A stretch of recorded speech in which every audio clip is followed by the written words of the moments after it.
Traveling changes a man, you know. For better or worse, who could say? Hey everybody, this is Zach Sutherland coming at you with the second podcast of the Traveling Podcast. I'm here with Tyler Gooden, my co-host extraordinaire. This time we're going to get to know Tyler a little bit and find out how he became passionate about traveling. How did you first get really interested in traveling in the sense that you got the traveling bug? The traveling bug? Yeah. Well, one thing we touched on last time was through reading, actually, probably was the original seed that was planted when I was really young. Reading books and adventure stories and watching movies where characters would go off on these strange adventures and maybe not in style to say like a Jimmy Buffett song, but like even like Jimmy Buffett songs when I heard it was like 14 or 15, like he went to Paris, like kids books about adventures, they really sort of awoke me to that life could be an adventure. Like The Hobbit and Lord of the Rings and things like that had a big influence on my vision of what the world could be like or should be like. You know, I always tended to see things, I think also being an artist, I tended to see things in like a hyper real, like wanting them to be hyper real, more real than real, more magnificent than they actually were. I was fascinated by illustrations and storybooks and things. I was like, why isn't the world this fantastic? You know, like a Don Quixote kind of a vision of the world. And then the things that I was interested in, these things all happened somewhere else. I grew up in a really, really small town with about 2 stoplights. It was in the middle of nowhere. All of my heroes seemed to do things somewhere out, like in big cities or beyond what I had available to me. So I think that those forces kind of coalesced. And then reading The Power of Myth by Joseph Campbell when I was about 19, and I was still in the area and I didn't know what to do with my life. I didn't have any real role models around me that had done those things, but all of my heroes, I noticed what they did.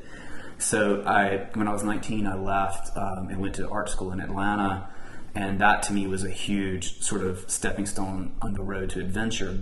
Going to art school opened up so many doors. I met people that were like me, and one of my close friends, his name's Andrew, he and I, we sort of like fell into the same sort of path together. We were very similar in many ways about our interests, and I introduced him to Joseph Campbell, and he introduced me to a lot of different music and healthy lifestyle, and so we were really feeding off of each other quite a bit. And during that process, we talked about traveling. Like we were housemates, and we talked about traveling. And the first thought was to go to Thailand, and then but one of our professors, who has just passed away this past year, he had an involvement in going to study art in Italy, in a little town called Cortona in Tuscany. He was like, well, why don't you guys go with this program that goes to Cortona?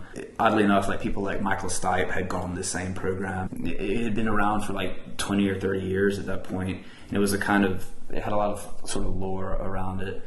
And so we decided to go, and I immediately fell in love, like right off the airplane, just fell in love with this sort of foreign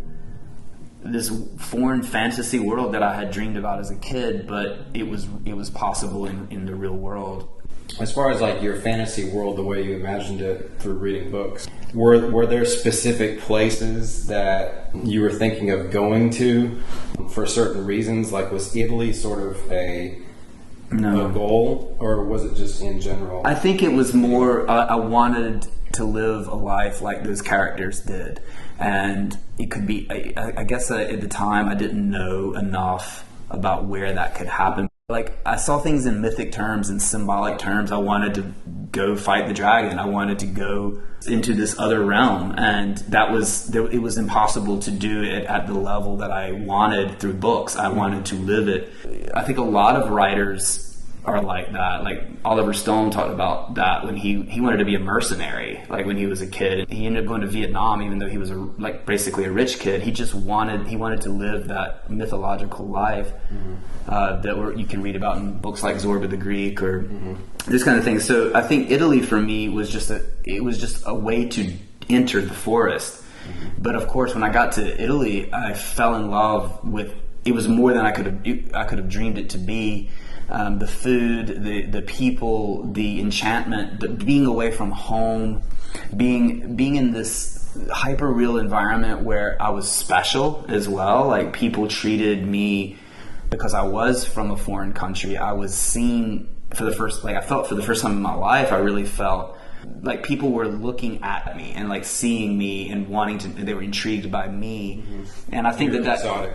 Yeah, I was exotic, and they were exotic to me, and they were unique to me, and I was enchanted by that. And of course, I would say, like I was young, I was interested in girls, and I'm not gonna lie, that was a big part of the sort of experience or the sort of pursuit.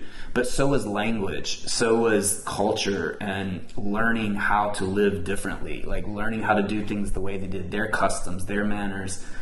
And I really got the bug in Italy. I think that's when it really, like, I was homesick when I left. And my Italian experiences later are almost a reversal of that first experience. That first experience, Italy could do no wrong. I was enamored with it. Was there anything, because you mentioned like Joseph Campbell and entering a different world. Yeah.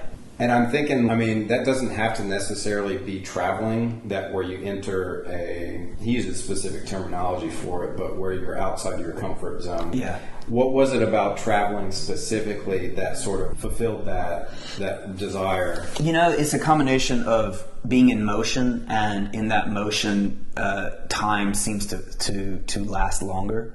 Like, if you travel for 2 weeks, it can feel like 2 months. If you travel for 2 months, it can feel like 6 months. And it was the combination of that and the kind of experiences and the characters that I would meet. Like, one great example that just popped in my head when you were asking me, and I think this is a great kickoff point, was when I was in Italy that first time, and everybody had left. Like, all the students that I went with had left. I stayed in Europe, and my buddy and I traveled around, and he went a separate way. We traveled together, and then we went separately. And I came back to the town in Italy.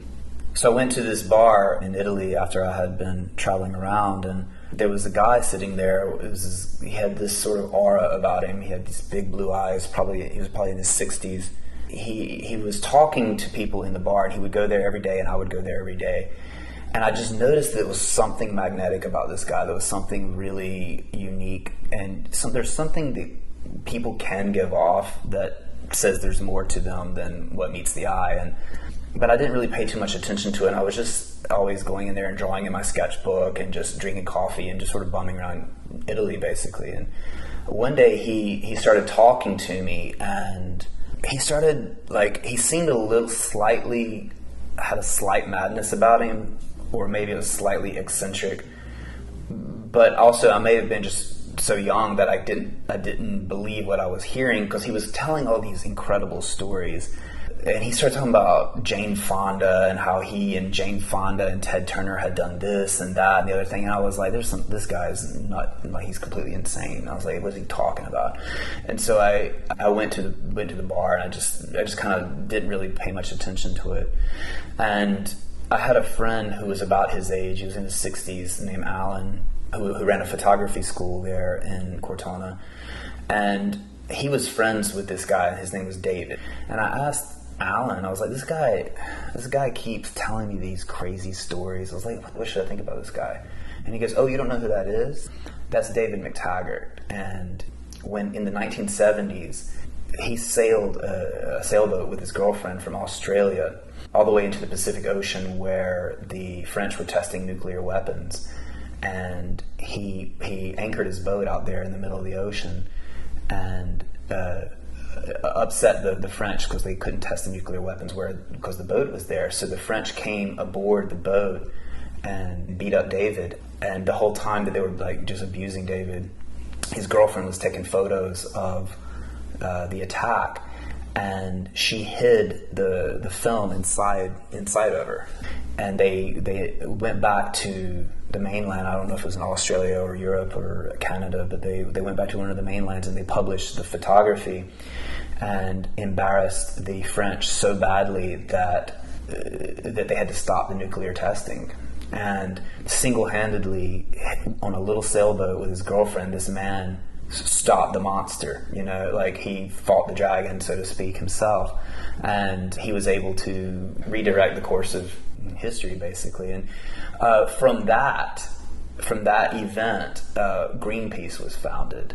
They were already a group of hippies, basically. And David was originally from Vancouver, Canada, and he had heard about them, and he was kind of this like adventuresome spirit. He was a sailor, and he volunteered to go. And he's like, yeah, let's do it. He had that like Yuri Gagarin philosophy of, yeah, let's go, just go. And and they went out and they did it, and I was sitting right across the table from him, and I didn't even know it. And next thing I know, there was all these random people sitting around David. David's like, this is Jack. He speaks 11 languages. And this is Maud from Netherlands, and she just sailed around the world. And he was telling all these incredible stories, like almost impossible to believe. He had made friends with Bono and like Ted Turner and all these things. So all these things had been real. And I ended up being sort of enchanted by this guy, and like really wanted to be a part of his circle because he had all these people around. I was like, this is the exact adventure I was looking for. Mm-hmm.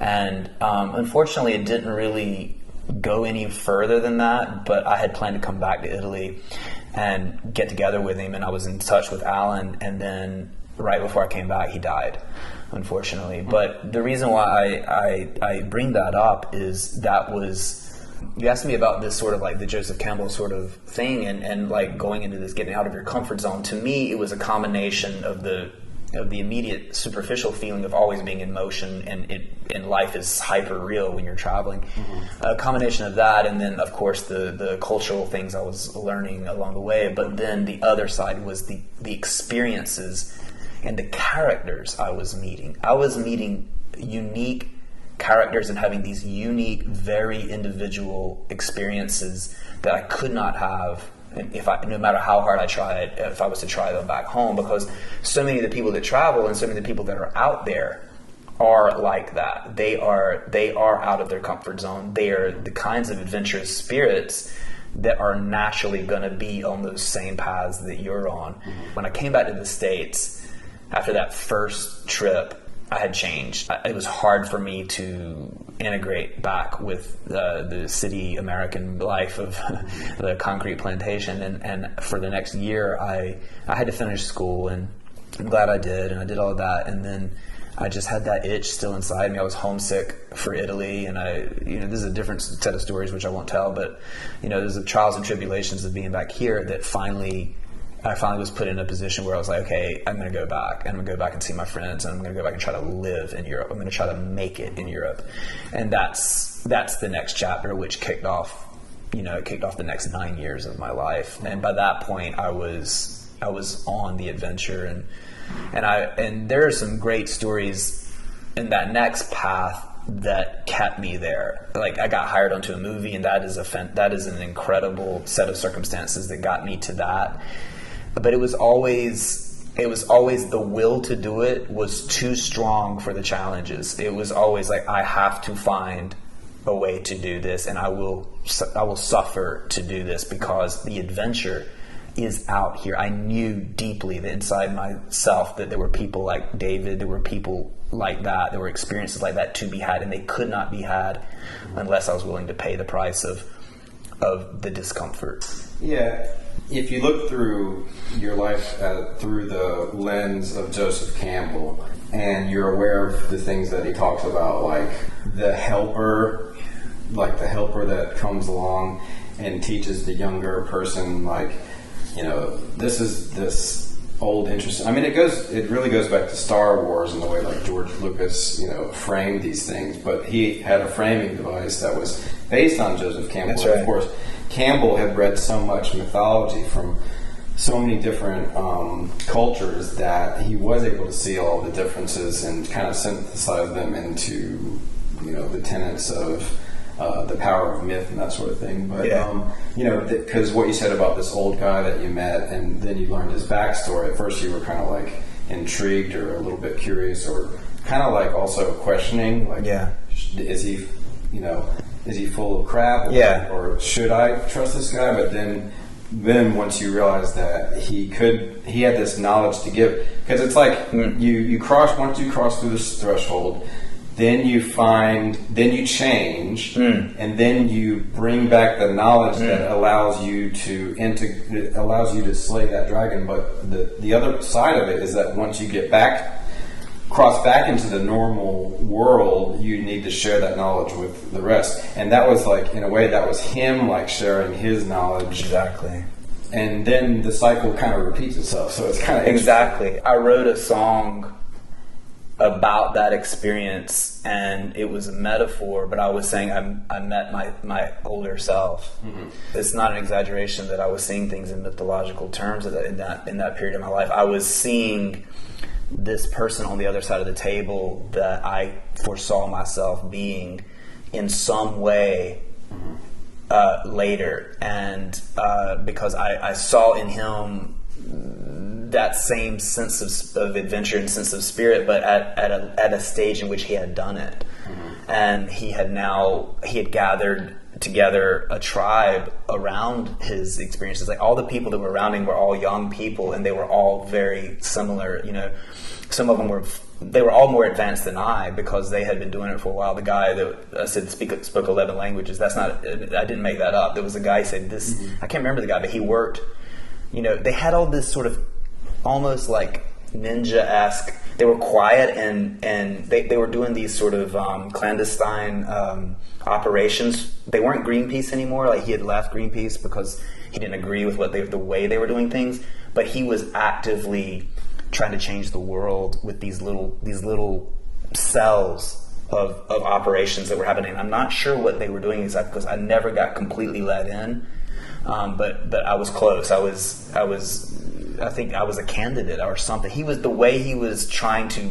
had this magnetic pull to him, and the way he was trying to like interact with me, I could tell that he was feeling me out and to see what I could bring to the table. And they wrote there's a book about him called Rainbow Warrior, and it's a little bit hippie. I mean, it looks like a little bit of a hippie book, but if you read that book or you listen to anybody talk about him, they'll say the same things. When he died, there was all these people. Like there's all these quotes about everybody said the same thing that I did. They had the same kind of experiences, that this person had this larger than life quality to them. Yeah. On a kind of related note, being open to experience this guy, and once he kind of in some ways was your helper, and he was probably conscious of that fact. Yeah. But and I might have mentioned this on the last podcast, but just to sort of like go with what's needed from yourself in order to embark upon this experience is you have to like travel with like an open heart. Absolutely. And be open to experiences. I think that like the Chinese have a big saying about like there's no way that you can solve a problem without your heart being open to possibilities. You have to let all that come in order to have any solution to the problem. Yeah. And you can't let yourself be guided by negative emotions to make decisions, but there's probably a character about this. Right. With or an ego desire. It is a yin and a yang, like you are getting what you give in a way. And I think that there were helpers. You know, I think what Joseph Campbell talks about as a helper is there's allies, there's helpers, there's people that help get you out of trouble. And then there's like your companions along the way, or the people that they're sort of your guides, or they're your partners along the journey. And I feel like I've had those every time, at every tough period. There was always something. I think that what he came to represent to me was any spark that I had at that point was suddenly lit afire by the possibilities, because here I was sitting right in front of the most interesting person that I had ever met, and to be honest have ever met since. I'm not sure if I've ever met anybody more interesting than that person. And I've met a lot of my heroes, you know, working in the movie industry, but they were never as interesting as somebody that, you know, was telling about walking across hot coals in Papua New Guinea and almost like dying because of a storm out at sea while he was on a boat. He never once brought up the story that Alan told me. He was telling every other story, and I knew that I wanted to be full of stories. always been obsessed with stories, and you can't be a storyteller. You were talking about this earlier. You read in that O. Henry book, is you can't be a storyteller without a story to tell. So where are you going to get these stories from? Not from another book. You're going to get them from life. And I think that is a good point to make for anybody listening to the podcast, especially people that are wanting to travel, is that is the substance of your life. That is the substance of your story. Is you cannot have a dynamic life if you are locked in one place, in one field of experience. I just want to tell one small anecdote Yeah. that I think relates to your point. Something that happened to me one time. So right before I was going to China in 2017, I went to China in early 2017, February 2017. I went out with a friend of mine to like a bar, this local bar in like Southport, North Carolina. And him and I, we were out on the prowl looking for ladies, as young men do. Again, it does relate back to how I always talk about it. But still, this is a point. Women are people too. So there was this girl that was at the bar, and she was looking at her phone. And I went up to her, and I said, why should you come to a bar and just look at your phone when you could be talking to a guy like me? And so that initially got her attention.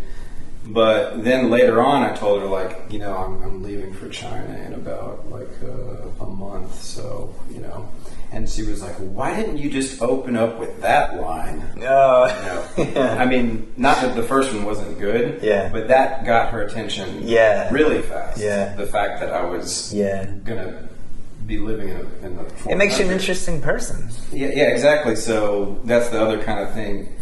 Long story short, guys and ladies, traveling makes you have good pickup lines. So, but yeah, actually, my real point is that anytime you travel, it makes you a richer person. It makes you totally more. I think more interesting. It makes the world more interesting to you, and it makes you more interesting to other people. At least I think so. It's hard for me to ever be of the mindset that I'm content staying in one place. Or growing up in a small town in wherever, the Midwest, and just staying there my entire life. I could never do that. I don't know what it is. I don't know what it is that makes me and Tyler different, but I know that both of us have that inside of us. So I can make a similar point to what he was saying. Initially how I got the bug of traveling, my first real experience was in Finland, like I said, I was talking about last time, but before that, it was a high school trip. It was a 2-week trip all throughout Europe. And I was I was a senior in high school. My mom got me this trip as a present. I was always interested in travel. My best friend growing up, he was Italian heritage, and we were both interested in that. And I was interested in soccer, which that's primarily played in Europe and anywhere but America. But once I went to Europe, I just noticed that the world was so much deeper than what I had experienced up until that point. There's so much more history, that people are so different. And I feel like I probably had a helper as well. It was in the form of a girl that brought me out of my shell. Because she noticed I was a quiet guy. So our school, we only had a few people from our school. I went to a Christian school in Atlanta, Georgia. There was another school that was with our trip that we'd never met these people. They were from Iowa, a bunch of Iowa high school students. So this girl was sitting across from her on the bus, and we spent so much time on the bus, but she noticed that I was just this quiet guy, and she would always make a point to talk to me, and she kind of brought me out of my shell, because I was so naive and such a young person at 18 years old, so much lack of experience. So anyway, if she's out there, I just want to say thank you for that. Yeah, where was that exactly? Well, that was a 2-week. It was about a 2-week trip through Europe. It was a whirlwind trip. Okay. We were on a bus for half the freaking time. Yeah. But anyway, she sat near me. She was from Iowa. They were all from Iowa, and she would really just talk to me a lot.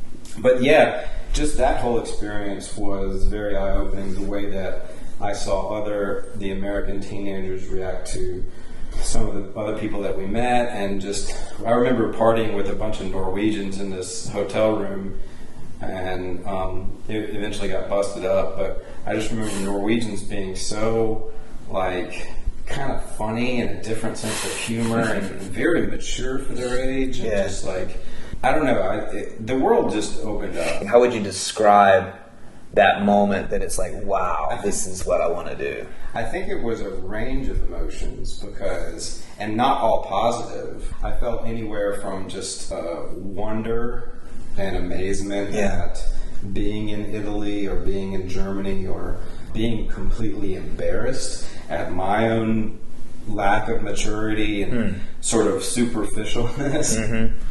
In some ways, like there was one guy in Italy, like I was roommates with this younger kid. He was like in 8th grade.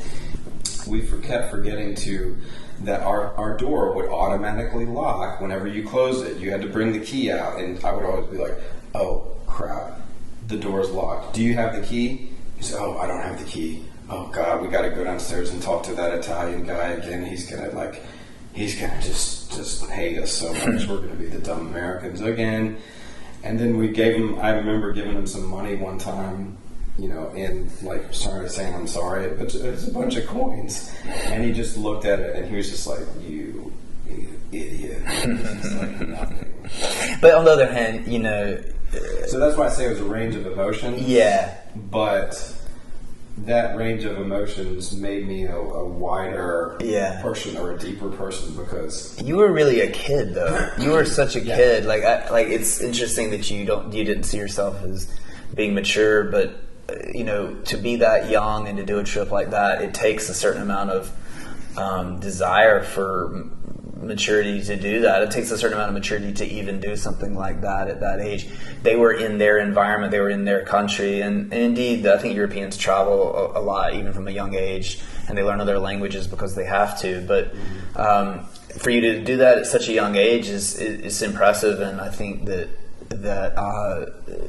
maybe you're being, I don't think you're being hard on yourself, but to see yourself in that way, it's interesting to me, because from the other side, I see a kid going to a foreign world and being, sort of thrown into that world, and it's intimidating. It would be intimidating no matter how mature you were. It is intimidating on its own, and I think that sometimes I used to perceive Europeans as being in some ways more than the way we were. They were more this or that, more sophisticated in this or that, or they knew this or that.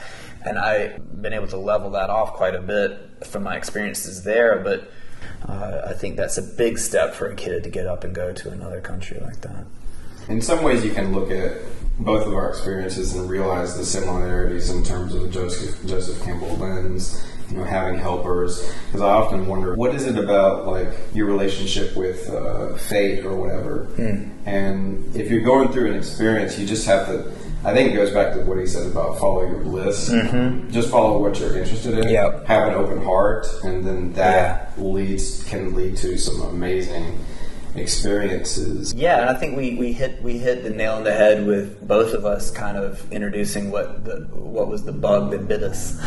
So maybe we should wrap this one up, and thank you for listening, and tune into the next one. We're going to cover another similar sort of topic coming right up. All right. Traveling changes a man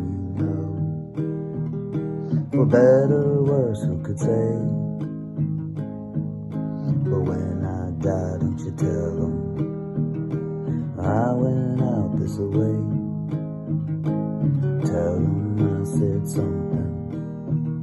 Yeah, tell them I said something great.